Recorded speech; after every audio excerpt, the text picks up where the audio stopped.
Joy is what? Joy is a buoyancy, a spiritual buoyancy that comes when you're rejoicing in God.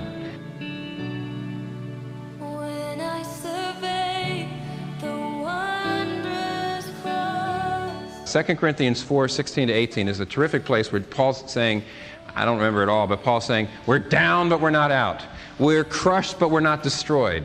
He's talking about buoyancy. He says Christians have got a joy that doesn't mean that we're impervious to suffering. It means that we're unsinkable. We're constantly getting wet. We're constantly being pushed down, but we don't stay down, or at least we don't sink. See? There's a buoyancy about it. We're constantly being pushed down.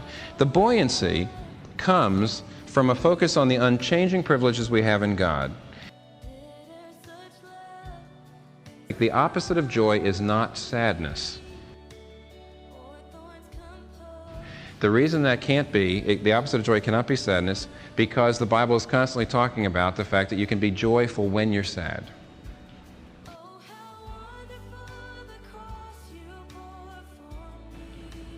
If you don't know what that means, you haven't gotten the hang of it yet. It doesn't mean you're not a Christian, but it really means you haven't even begun to tap into the resources that are yours.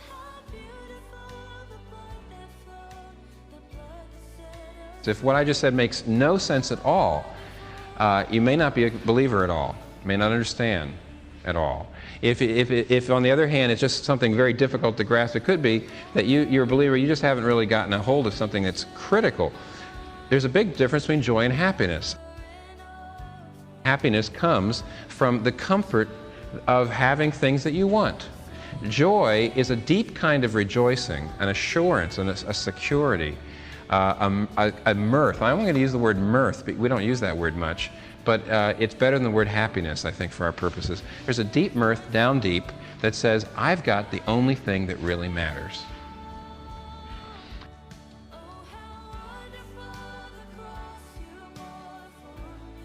In fact, the opposite, therefore, of joy is not sadness, it's hopelessness. It's having nothing to really rest in. 1 Thessalonians 4:13 says, I want you to grieve, Paul says, but don't grieve as those who have no hope. And the counterfeit, we said, of joy is happiness, which rests in the feeling of comfort or pleasure, and it's resting in the blessings, not the blesser. And Psalms 4 verse 7 says that there's a place where David says, I have got more joy in my heart than they have when their corn is full and their wine abounds. And what he's saying is, they only have joy when the stock market is up. And I have joy all the time, because their joy is in the stock market. My joy is in the one who owns all the wealth in the world and is going to give me everything I need.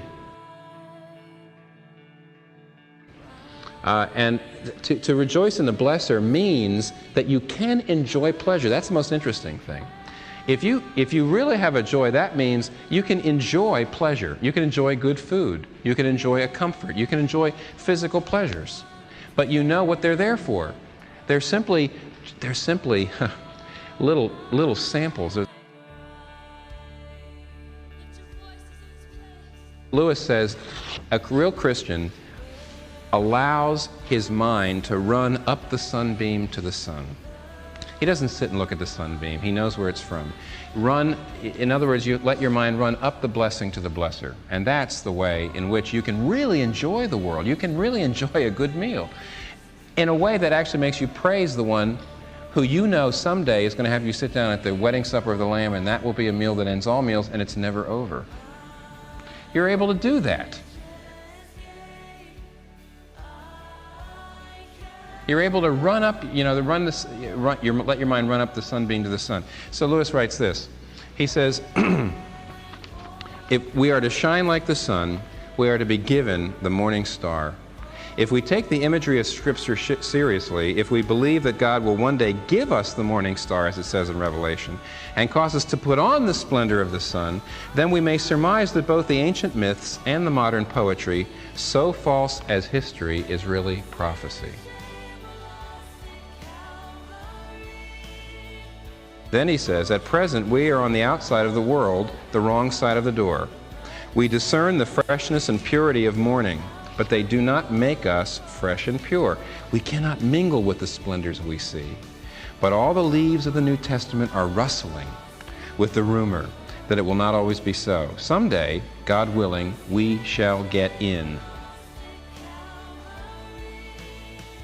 And what he's saying is a Christian should know more about joy than anybody else. A Christian ought to be able to sit down and enjoy a good meal like nobody else can. Because we're thinking of the wedding supper of the Lamb. We're thinking of the God who created this incredible, faint, far-off, wonderful pleasure, which is so intoxicating, which is just a dim reflection of what it's going to be like to sit down at His feet. We should be experts in joy.